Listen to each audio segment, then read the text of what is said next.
Hello everyone! Today, we are going to talk about the history of the Philippine educational system. Let us also see how the nature and character of Philippine society are reflected in the education process in different periods of Philippine history. After watching this video discussion, you will be able to trace the history of Philippine educational system.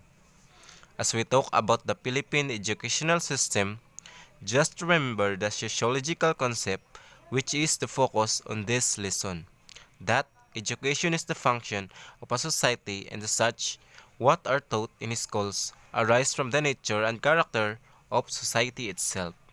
What society considered important is what school teach. Let's start with education during the pre-colonial period.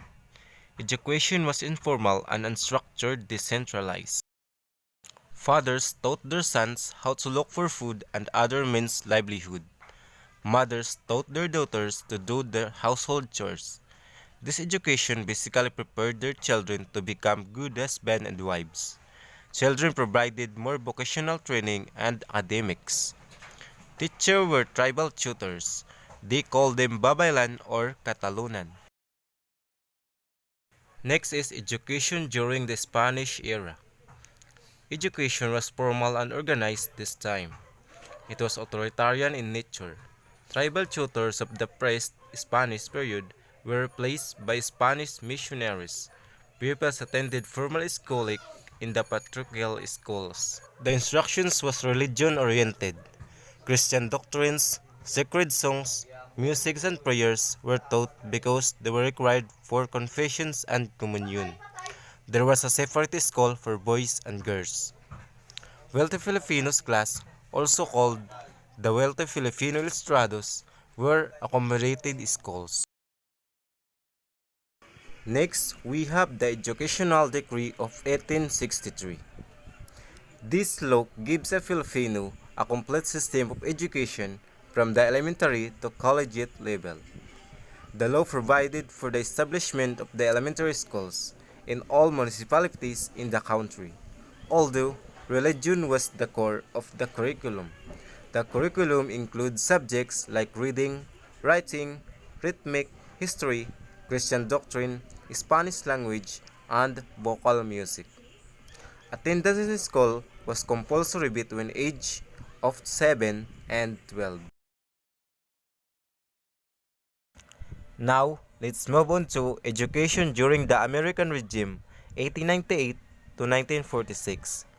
The Americans promoted democratic ideals and the democratic way of life. The schools maintained by the Spaniards class for more than 3 centuries were closed, but they reopened on August 29, 1898 by the Secretary of the Interior. A system of free and compulsory elementary education was established by the Malolos Constitution. In May 1898, the first American school was established in Corregidor, and shortly after the capture in Manila in 1899, 7 schools were opened in the city. Thomasites arrived in the Philippines on August 23, 1901. The University of Eastern Philippines was founded in 1908. University of Eastern Philippines was the first state school of university status. Next is the Commonwealth period in 1935 to 1942. Free education in public schools was provided all over the country in accordance in 1935 Constitution. Vocational education and some household activities like sewing, cooking, and farming was also given an importance. Education also emphasized the nationalism so that the students were taught about the life of the Filipinos heroes. Vocational education and some household activities were also given an importance. Good manners and disciplines were also taught to the student. The Institute of Private Education was established in order to observe private schools.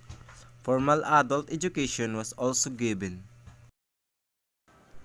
Executive Order Number 134 of 1936 was signed by President Manuel Quezon designating ibabatay sa Tagalog ang ating pambansang wika.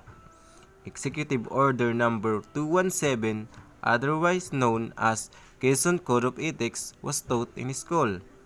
Executive Order Number 263 in 1940, teaching of the Philippine national language in the senior year of all high schools and in all years in the normal schools. The Education Act of 1940 was approved by the Philippine Embassy on August 7, 1940, which provided for the following. First, reduction of the 7 years elementary course to grade 6. Second, fixing the school entrance age at 7. Third, national support for elementary education.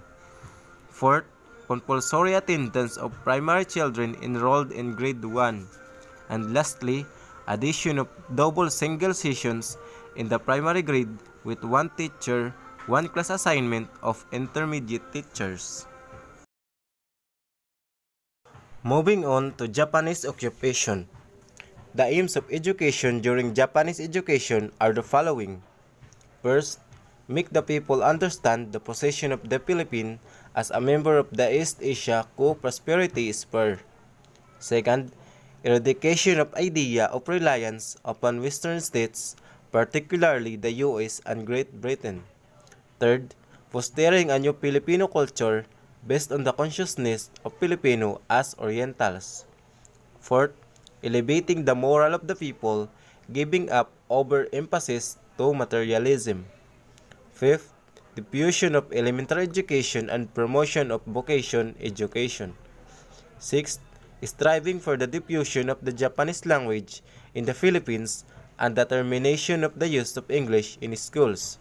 And last, developing in people the love of labor. During post-colonial Philippines, education aimed at the full of realization of the democratic ideals and the way of life.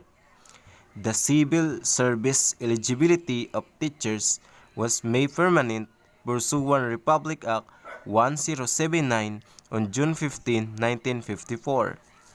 A daily flag ceremony was made compulsory in all schools, including the singing of the national anthem pursuant to Republic Act 1265 approved on June 11, 1955. Curricular offering in all schools, the lives, the works, and writings of Jose Rizal, especially the No Limitangere and El Filibusterismo, shall be included in all levels. Elementary education was nationalized and matriculation fees were abolished. Magna Carta for teachers was passed into law by virtue by Republic Act 4670. The fundamental aims of education in the 1973 Constitution are the following. Foster love of country. Teach the duties of citizenship. Develop moral characters. Self-discipline and scientific, technological, and vocational efficiency. As the time passed, there are other development happened in the educational system of the Philippines. We have integration in values in all learning areas, emphasis on mastery learning. YDI and CET introduced as a new courses media of instruction bilingual education policy, which mandate the use of English and Filipino separately as media of instruction in school. We have Education Act of 1982, which created the Ministry of Education, Culture, and Sports.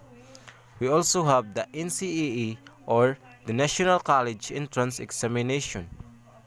Another Executive Order Number 117 signed by President Corazon C. Aquino renamed Ministry of Education, Culture, and Sports into DEX in 1987 or the Department of Education, Culture, and Sports.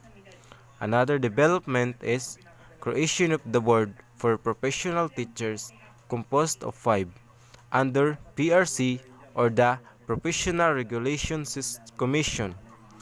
Another development is the transfer of authority of administering the licensure examination for teachers from Civil Service Commission and Department of Education, Culture, and Sports to the Board of Professional Teachers under PRC. Trifocalization of education system was also introduced as another development of our education system. TESDA or administers the post-secondary middleman power training and development by virtue Republic Act 7796. TESDA means Technical Education and Skills Development Act of 1994. CHED or Commission of Higher Education by virtue of Republic Act 7722 or the Higher Education Act of 1994. CHED is responsible for higher education. In August 2001, Republic Act 9155, otherwise called the Governance of Basic Education Act, was passed, since forming the name Department of Education, Culture and Sports or DEX to the Department of Education or DepEd, and refining the role of field offices like regional offices, division offices, district offices, and schools. And of course, on May 15, 2013, Republic Act 10533, also known as Keto 12 program, was passed. The Keto 12 program covers kindergarten and 12 years of basic education, that is, 6 years of primary education, 4 years for junior high schools, and 2 years of senior high schools, to provide sufficient time for mastery of concept skills, develop lifelong learners. Now, the question is, why do we need to study all of this? Why do we have to bother with the educational goal of the past, which is past, and so we can no longer undo it? To explain why study of history of education is very important and valuable, it has three reasons. First, educational issues and problems are often rotten in the past. The study of educational history can help us to understand and solve today's problems. Second, realistic effort to reform education begins with present conditions, which are a product of our past. By using our past, we can shape the future. Last, the study of education's past provides a perspective that explains and illuminates our present activities as teachers. Are you learning? I hope you are. Thank you so much everyone for listening. Have a great day.